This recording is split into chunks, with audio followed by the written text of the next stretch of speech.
this morning, you know who dispatched ICE agents to fill in for absent TSA employees. Those discussions are going on now. I'm not expert at TSA, so that's why I'm talking to the TSA administrator and the ICE director, find out where we can fit in. Do they have any, practical, experience in manning airport security lines? Sure. Well, they run those same type of security machines at the southern border, right? Packages come through or people come through. They run similar assets. The last thing that the American people need are for untrained ICE agents to be deployed at airports all across the country, potentially to brutalize or in some instances kill them. I don't actually hate the idea of this right now. ICE has gotten billions of dollars. They've almost doubled their budget. We're talking about TSA workers who aren't getting paid, and the ones that are making it there are having to pay for gas prices and riding buses. And so if you want to fill in bodies here, because their success rate at finding criminals has been 5%. These are 100% guaranteed travelers coming through there. So I just feel like putting more people on the job, I don't see that as a bad thing. You mean you want to feel safe when you take your kids to the airport? Yeah. It's crazy. We are spending billions of dollars on a war right now, what's going on in Iran. And we can't even feel safe in our airports. And Congress is still getting paid. Yeah. That's the craziest part of this whole thing. You have people that are not getting paychecks, as Whoopi was saying, that are actually on the job. And the people that can't come together to fix the government are getting paid. The second time in a year.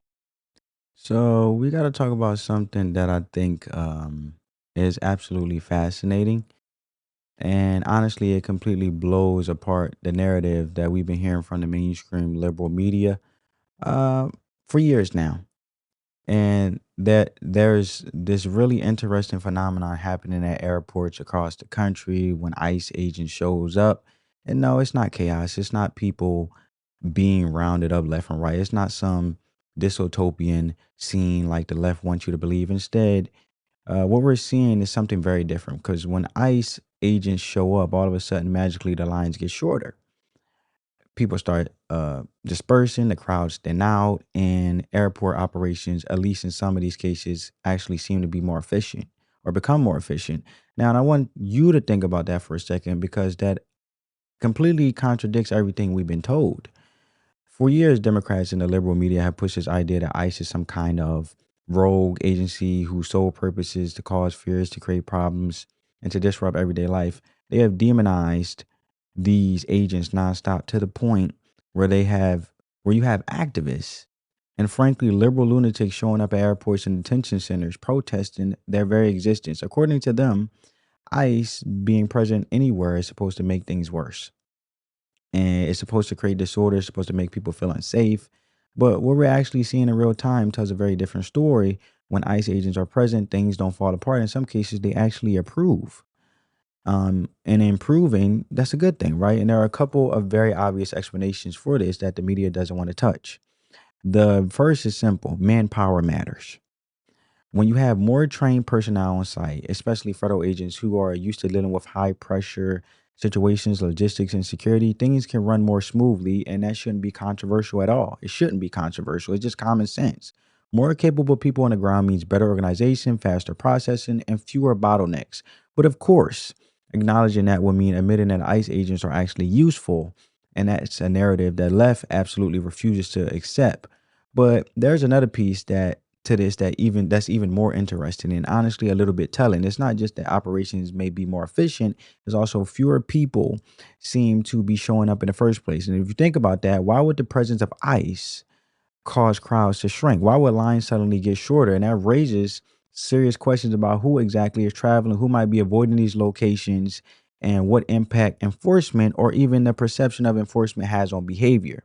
Because whether people want to admit it or not, when there is visible enforcement presence, it changes how people act. That's just reality. So when you put all this together, what you're seeing is a situation that directly challenges the fear-based narrative that's been pushed for years. Instead of chaos, you're seeing order. Instead of disruption, you're seeing efficiency. And instead of ICE being some kind of problem, it looks like in certain contexts, they might actually be part of the solution. And that's exactly why this story matters, because it forces people to confront what's actually happening versus what they've been told is happening. So without further ado, let's roll these clips of people documenting their experience with ICE agents at the airport, because I think once you see this yourself, it's going to raise even more questions. So hit the like button, share the video, subscribe to the channel. And I want you guys to check out this next clip, because a lot of times they've been telling you not to believe what your eyes can see. But how can I not believe what my eyes can see, right? Check this out. The wait line looks like this. In the couple of hours that I've been here, I've seen ICE officers patrolling, and the line has looked the same since I got here. Completely empty. So if you see wait times go down while you're traveling, you may just want to thank an ICE officer. Earlier this morning, travelers may have experienced a little bit of a wait time, but since I've been here, the lines seem to be moving fairly smooth. So President Trump sends ICE agents to the airports across the country. And while the rest of our country has 3+ hour waits, thanks Democrats, Minneapolis Airport's TSA wait time right now is less than 5 minutes. Called it. As long as they don't bother anybody, I'm okay. I was concerned about people. So they're not bothering us. Let's get it done. I like that they're here. I think that it's allowing us to move and get to where we need to go. It's kind of scary in a sense because you don't know what to expect with ICE. As long as they can help us move a little bit faster, maybe they can take some of the work off the TSA agents as far as, general security. I'm all for it. This comes after days of people waiting up to 5 hours in security lines wrapped around baggage claim, even starting outside. Travelers are frustrated, anxious, many are missing flights. And overall, they want to know when Congress will finally come to an agreement to end all of this. And so far, more than 400 TSA workers have quit since the start of this partial shutdown, according to DHS. And tell us what the status is where you are. And I know you've been seeing ICE agents there. What have you been seeing them doing? Yep. Finally, we can take a deep breath here. The numbers have dropped off. The lines are getting shorter. I think the average wait time now is under 40 minutes. So if you have a flight to catch today, it's a good time to come to Hartsfield-Jackson International. Talking about those ICE agents, you can see a few behind me right there. And then I'm going to walk you this direction, and you can see some more of them gathered over here. This is what they've been doing for the most part today, is doing the patrols around the airport, talking and gathering, not really helping the public in the sense of they're not taking tickets from anybody. They're not interacting with the public we've seen so far. They're not checking anyone's ID. At the TSA checkpoints, they're not doing that as well. So the big question is, what have they been doing mostly? Well, it's been providing perimeter security, as you can see over here. If we come back this direction, there's also a contingent of officers over here. And the reason why is what we're being told is there's a protest scheduled against ICE here at the airport in the next 2 hours or so. So now you have extra police officers from the Atlanta Police Department ready to respond to what may happen when protesters arrive. And we've been told they actually applied for a permit. So now you're bringing all these people, surging them into one area. This is where the lines have been long throughout the day. The lines now are gone. So that's a good news, whether it's the north, the south terminals, or even the main checkpoint. We've been told that the lines now, again, are under 30 minutes, which is fantastic. That's after Sunday, when it was more than 5 hours and we saw lines stretch outside the building. When we arrived here at 6 a.m. this morning, there were thousands of people trying to get through the airport. We talked to several people who we just checked through to try to see how long it would take them. Average wait time was over 2 hours. And right now, the airport GM is actually telling us they believe the numbers are about a 30% call out. And now we've talked to TSA Stewart, who tells us, look, they believe things could get better, but they want to get paid sometime soon. Is this going to be the new norm? Is every weekend, going to be a 5-6 hour wait at the checkpoints to get on your flight, if you can even make it? What's evident with your eyes, you're seeing is this is a breakdown of the TSA system. That's what you're seeing.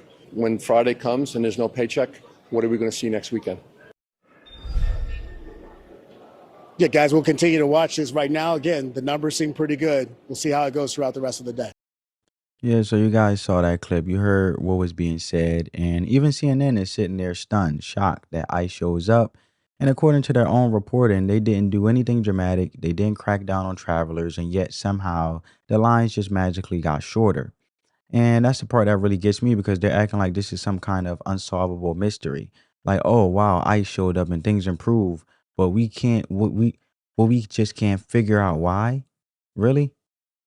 You can't figure out why. I mean, let's actually use a little bit of common sense here and walk through what's likely happening.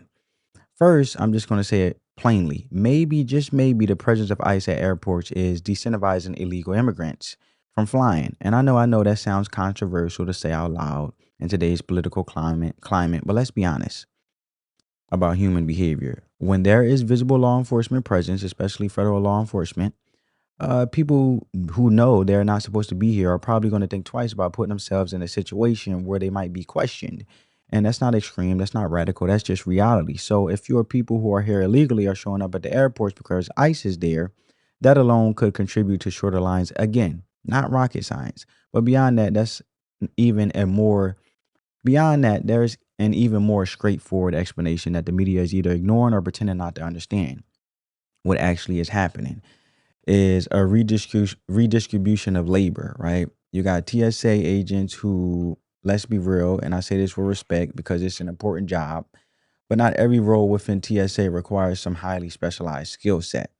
There are plenty of positions where people are essentially directing traffic, monitoring lines, and handling basic perimeter duties. Things that, quite frankly, a lot of trained personnel could step into and perform without much difficulty. So if ICE agents come in and start taking over some of these less specialized responsibilities, standing watch, managing flow, providing general security presence, that frees up TSA agents to focus on the tasks that actually require more attention, like luggage screening, running the machines, and processing passengers more efficiently. So what you end up with is a system that's simply operating better. It's not magic. It's not a coincidence. It's more manpower combined with better allocation of roles. TSA agents are no longer stretched thin doing everything at once, and ICE agents are supplementing the workforce in a way that makes the entire process smoother. That's how you reduce bottlenecks. That's how you move lines faster. That's how you improve the experience for travelers. And yet the media is acting like this is some kind of unexplained phenomenon. And then you got the critics saying, well, ICE agents don't know how to operate the machines. They don't know how to do x-rays. They're not trained for this. Okay, and do you really think that's some insurmountable obstacle? We're talking about federal agents here. You're telling me they can't be trained to handle TSA equipment if needed. Come on, let's be serious. If anything, this situation shows that with a little bit of training, a little bit of cross training, you could actually create a more flexible and efficient workforce. And again, not every role even requires that level of training. The idea that ICE is somehow incapable of contributing in a meaningful way is just another talking point that falls apart the second you look at what's actually happening on the ground. But here's the part that I think is the most important and honestly the most interesting from a political standpoint is this isn't just about airport lines. This is about public perception. Because for years, the only exposure a lot of Americans have had to ICE is what they've seen on CNN, MSNBC, now known as MS Now, or whatever mainstream liberal outlet is pushing the narrative of the day. And what's that narrative? That ICE is evil, that there's some kind of modern day Gestapo, and they're out here targeting black and brown people, and that they're just rounding folks up indiscriminatorily or indiscriminately. And that's the image that's been drilled into people's heads. But now all of a sudden you got millions of everyday Americans traveling through airports and they're seeing ICE agents in real life. They're interacting with them. They're watching them help manage the lines, provide security. I even seen them hand out bottles of water. And in some cases actually make their travel experience better. As you can see, for everyday Americans, that is a completely different interaction than what the media has been selling. And when people have those kinds of real world experiences, it starts to chip away at the narrative and it humanizes these agents. It shows that they are not villains. They're just people doing their job, enforcing the law, in this case, helping solve a very real problem. And that's where the political genius of this comes in, because of ICE is seen as helpful if they are associated with efficiency, safety, and positive interactions. Then the entire abolish ICE movement starts to look even more extreme than it already does. Think about it. If millions of Americans have firsthand experiences with ICE actually making things better, how is it going to play politically when Democrats continue to align themselves with this far left base, right? That wants to get rid of ICE altogether. It's the same mistake we've seen with defund the police. That sounded good to activists online, but in the real world, when crime went up and people felt less safe, voters rejected it hard. And the same thing can absolutely happen here. If ICE is visibly helping people, improving services, and creating positive interactions, then pushing to abolish them becomes politically toxic. It becomes out of touch. It becomes something that only the most radical elements of the party are still clinging to. And that puts Democrats in a very difficult position because they spend years catering to the far left energy on immigration. So yeah, this isn't just some random story about airports. This has real implication for how people view immigration enforcement, how they view ICE, and ultimately how they vote. And if this trend continues, it could seriously shift the conversation in a way that the media and the Democrats are not prepared for. So, with that being said, let's go ahead and get into what ABC News is reporting about this, because even they're starting to acknowledge what's happening and how ICE is being used to relieve TSA. And Elizabeth Newman, ABC News contributor and former Assistant Secretary of the Department of Homeland Security, has more on this. Hi, Elizabeth. Thanks for joining us. So, what can ICE agents do at an airport to help with wait times? Well, they can offload some of those passenger coordination, the lines, possibly with a little bit of training could do some of those ID checks.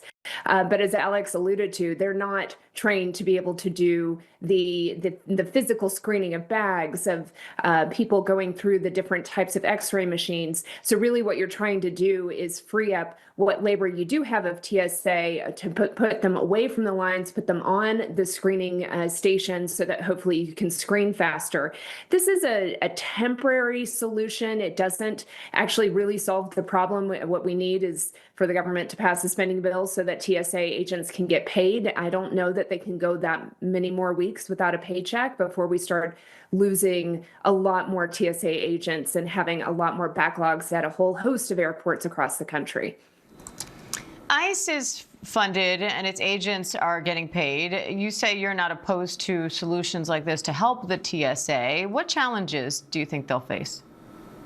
Yes, it is common in the Department of Homeland Security for us to deputize across our agency. So you usually see it during a natural disaster or some sort of emergency response where you take a workforce and ask them to do usually administrative tasks to free up the whoever is in need that has the operational expertise to be forward deployed.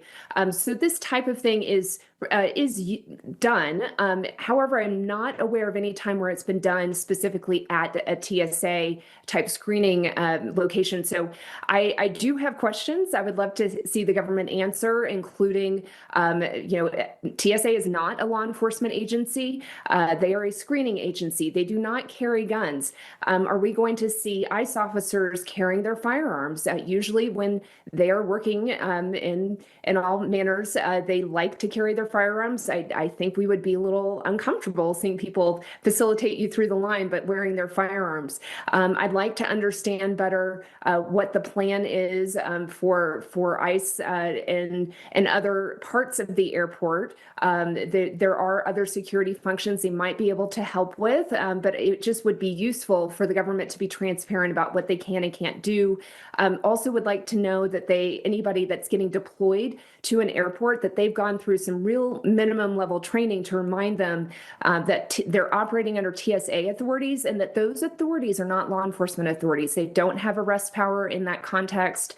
They literally, what TSA can do is deny somebody entry into an airport or deny certain goods coming into the airport. That's it. So you do need to equip the workforce with that knowledge so that they're not accidentally applying their law enforcement authorities in a screening context. Elon Musk also now says he wants to pay TSA officers' salaries while this shutdown rolls on. President Trump told reporters this morning he'd like to see that. Can that happen? I'm not aware legally that this is doable. In past shutdowns, there have been groups like corporations and wealthy people who have offered to try to use their own money. And usually the lawyers will tell you that's just not allowed, that we're not allowed to use private dollars to fund government functions. It has to go through Congress. It's a constitutional matter. The government has to be appropriated by Congress, so you can't shortcut it using private donors. Well, look, I don't know about all of that. Let me just say this at this point. What do these TSA agents have to really lose? Seriously, they are not getting paid during the shutdown. They've been put in a tough position, and meanwhile, you got people like Elon Musk out here talking about helping, and that's a good thing, right? So what's stopping somebody from setting up a GoFundMe and saying, "Hey, I'm a TSA agent. I'm not getting paid. Help me out." And if Elon or somebody else with deep pockets want to step in and throw them money, 5,000, 10,000, whatever, at that point, why wouldn't they take it? Right? Why wouldn't they take it? I mean, you're already not getting paid by the government. So if somebody else is willing to step up and help, then hey, take the help. That's just the reality of the situation. It's not ideal. It's actually kind of messed up when you think about it, but that's where we are. So yeah, if Elon wants to step in since he floated the idea, I wouldn't be mad at that at all. But putting that aside, let's get back to the bigger picture here because this is where I think this whole situation becomes really interesting. I genuinely believe this is a checkmate type move from President Trump, deploying ICE to airports, having them step in and potentially fill gaps left by TSA workers. That's not just a logistical move, that's a political strategy. ICE has resources, they have personnel, they have structure, and putting them in front of millions of everyday Americans in a non-confrontational, service-oriented environment is actually brilliant from an optics standpoint because now instead of people only seeing ICE through the lens of negative media coverage, they're seeing them in real life. They're interacting with them. They're experiencing them as normal, everyday people just doing their job. And if I'm being completely honest, if I were the Trump administration, I'll take this even further. I would seriously look at reconstructing this whole system. Why not move toward making TSA more of a law enforcement adjacent agency where immigration enforcement is actually part of the process. And you're already checking IDs and you're already verifying people identities. Why not integrate systems that can flag individuals who are in the country illegally or who have overstayed visas? I don't think there's no um, I don't think one is exclusive over the other, right? I don't think one is limited over the other. You're killing two birds with one stone. You're improving security and you're enforcing immigration law at the major point at a major point of travel. It just makes sense. And on top of that, you lean into the public relations side of this because you train these agents not just in security, but in customer service. You make the experience smooth, respectful, even pleasant. Because at the end of the day, perception matters. If millions of travelers are going through airports every single day and having normal, even positive interaction with ICE agents, that completely undercuts the abolish ICE narrative. It does because now people aren't relying on what they see on TV. They're relying on experiences. They're saying, wait a minute, the ICE agents I interacted with were professional. They were helpful. They were just regular people. And once that shift happens in the public mindset, it becomes a lot harder for Democrats to sell the idea that ICE is some evil institution that needs to be dismantled. And that's how you actually beat that narrative. You don't just argue against it, you replace it with real world experiences that contradict it. Because right now, most people's opinions are shaped by media portrayals that don't humanize ICE at all. But if you create opportunities for people to see ICE in a different light, to interact with them in everyday situations, that changes things. That moves the needle. That makes the abolish ICE position look more and more out of touch with reality. So yeah, from my perspective, this is politically genius. It really is. And if anything, I think this is something that should be expanded, not scaled back. But we'll see what happens, right? And before we wrap this up, I want to leave you guys with something a little deeper to think about because at the end of the day, politics is downstream from culture, and culture is shaped by values. There's a verse that came to mind when I was thinking about this whole situation. Matthew chapter 5, verses 13 to 14. And it says, you are the salt of the earth. You are the light of the world. A city set on a hill cannot be hidden. What that means is that as Christians, we're called to have an influence. We're supposed to preserve what's good and stand for truth and be visible examples of righteousness in a world that often that's often confused and chaotic. And for those who are non-Christians, it's just a simple statement of, karma, right? You do good, you get good. If you do bad, what goes around comes around, right? So when you look at situations like this, where order is being restored, where people are actually seeing the difference that structure, law, and accountability can make, it's a reminder that being salt and light isn't just some abstract idea. It shows up in real life in how systems function and how people treat each other, and whether truth is actually upheld. So the question, I'll leave you with this: in your everyday life, in your workplace, in your community, are you being salt and light? Are you just going along with the chaos? Because you know the choice is yours, but also understand what comes with it. So make sure you hit that like button, share this video, subscribe to the channel, and turn on notifications so you don't miss any future upload. I'll catch you next one, family. As always, we're just having a conversation. Peace.